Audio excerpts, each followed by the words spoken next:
चुंबक को देखा है कैसे वो लोहे की ओर आकर्षित होता है और कैसे वो लोहे को अपनी ओर आकर्षित करता है, क्योंकि उसके स्वभाव में ही आकर्षण है। हम सबके भीतर भी एक ऐसा ही चुंबक होता है, विचार का चुंबक, जो सदा अपने ही जैसे विचारों को आकर्षित करता है। हम जो बोते हैं वही काटते हैं। उसी प्रकार हम जैसा सोचते हैं वैसा ही पाते हैं। साधु ईश्वर का नाम जपता है तो उसे ईश्वर मिल जाता है। अर्थात फल हमारी सोच पर निर्भर करता है।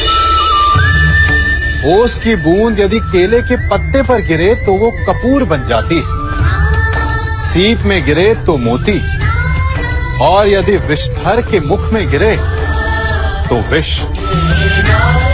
बूंद एक है परंतु उसके प्रारब्ध भिन्न है, क्योंकि उसे आकर्षित करने वालों का व्यवहार भिन्न है। इसलिए यह आप पर निर्भर करता है कि आपको भविष्य में विष चाहिए या अमृत। स्मरण रखें, हम वही बन जाते हैं जैसा हम सोचते हैं, जैसा विश्वास रखते हैं।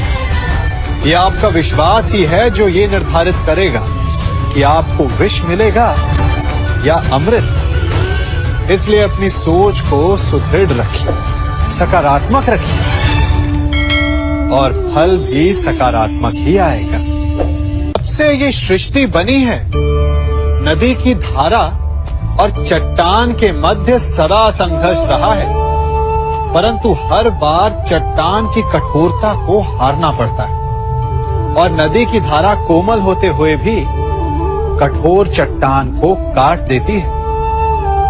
कभी सोचा है क्यों चट्टान इतनी कठोर और जल इतना कोमल, चट्टान इतनी दृढ़ और जल इतना लचीला, फिर भी सदा जल कठोर चट्टानों के मध्य से अपना मार्ग बना ही लेती है?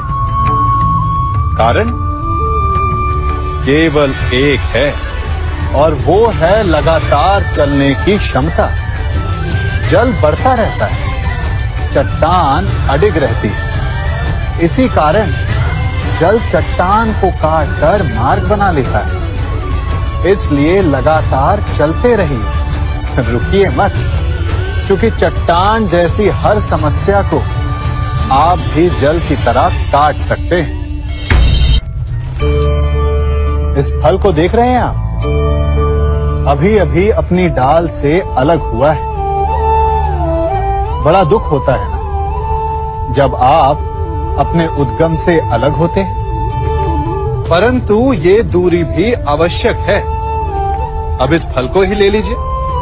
अपने जीवनदाता वृक्ष से अलग होकर ये ना केवल किसी की भूख शांत करेगा, अपितु इसके भीतर के बीज से एक नए वृक्ष का सृजन भी होगा और कई फल जन्मेंगे। सृजन की प्रतिक्रिया में पीड़ा आवश्यक है। यदि पीड़ा नहीं होगी तो सृजन नहीं होगा। पीड़ा अपने उद्गम से दूर होने, पीड़ा अपनों से दूर होने। इस फल की भांति हम मनुष्यों को भी अपने उद्गम से, अपने सगे संबंधियों से अलग होना पड़ता है, और यही अलगाव एक नए सृजन को, एक नई सृष्टि को, एक नए विकास को जन्म देता है। इसलिए ऐसे अलगाव से दुखी मत होइए, उसका स्वागत कीजिए, क्योंकि ये विकास की नींव है। अपराध वो भावना है जिसके कारण संसार में सदा दुख ही व्याप्त रहता है। हम सब अपराधियों से घृणा करते हैं, उन्हें कोसते हैं, परंतु क्या कभी विचार किया है कि कोई भी जन्म से अपराधी नहीं होता? तो ऐसा क्या कारण है कि कोई इतना बुरा बन जाता है कि वो बुराई की सीमाएं ही पार कर जाए? कारण है कामना। यदि कामना पर नियंत्रण ना रखा जाए यदि कामना को पूर्ण करने के लिए परिश्रम ना किया जाए तो वो तृष्णा में बदल जाती है, और तृष्णा लालच में, और लालच छल में, और छल करते ही मनुष्य अपराध की ओर अपने पग बढ़ा देता है।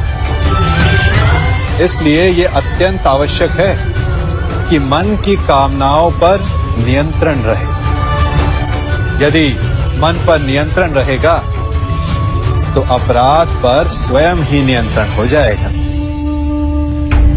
हम सबका मन करता है कि हम जीवन में ऐसे शिखर पर पहुंचे जहां हमसे ऊपर कोई ना हो, जहां हमें कुछ करने की आवश्यकता ना पड़े, है ना?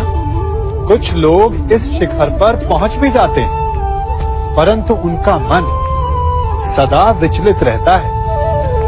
इतनी मनोरंजक बात है ना कि जिस विश्राम को पाने के लिए हम इतनी मेहनत करते हैं, इतना परिश्रम करते हैं, वो हमें मिलता ही नहीं। कारण स्वयं सोचिए, वन का राजा होने के पश्चात भी सिंह को अखेट के लिए परिश्रम क्यों करना पड़ता है? सोचिए। मैं बताता हूं, क्योंकि राजा होने का अर्थ ये नहीं कि वो सदा सोता रहे और मृग स्वयं उसके समक्ष आकर कहेगा कि आइए महाराज, मुझे खाकर अपनी भूख मिटाइए। तो समझ लीजिए, कार्य आपके परिश्रम से संपन्न होते हैं, केवल कामना से नहीं। यदि आप नीचे हैं तो सदा स्मरण रखें कि आपका परिश्रम ही आपको ऊंचाइयों पर ले जाएगा, और यदि आप ऊंचाई पर हैं तो वहां पर भी रहने के लिए आपको निरंतर परिश्रम करते रहना होगा। अर्थात परिश्रम से मुक्ति नहीं है, क्योंकि परिश्रम ही जीवन है। हम सभी को अपने जीवन में कभी ना कभी निराशा मिलती है, असफलता मिलती है, और अधिकतर लोग इसके पश्चात भाग्य का रोना लेकर बैठ जाते हैं। कुछ कहते हैं कि जिस स्थान पर मैं हूं उससे कई ऊंचे स्थान पर होने के योग्य था, परंतु नहीं जा पाया। किसी को पीड़ा है कि उसे जो मिलना चाहिए था वो उसे नहीं मिला। भाग्य ही बुरा था। भाग्य क्या होता है? भाग्य वन में खिला पुष्प देवताओं को चढ़ाया जाएगा, या किसी सुंदरी की वेणी में वो सजेगा, या फिर उसे कुचलकर उत्पाद बना दिया जाएगा। ये सब एक पुष्प के नियंत्रण में नहीं होता, परंतु जब तक उस पुष्प का अस्तित्व है, सुगंध बिखेरना उसके वश में अवश्य है। परंतु भाग्य हमारे वश में नहीं, और जो हमारे वश में नहीं उसके लिए दुखी होने से क्या होगा?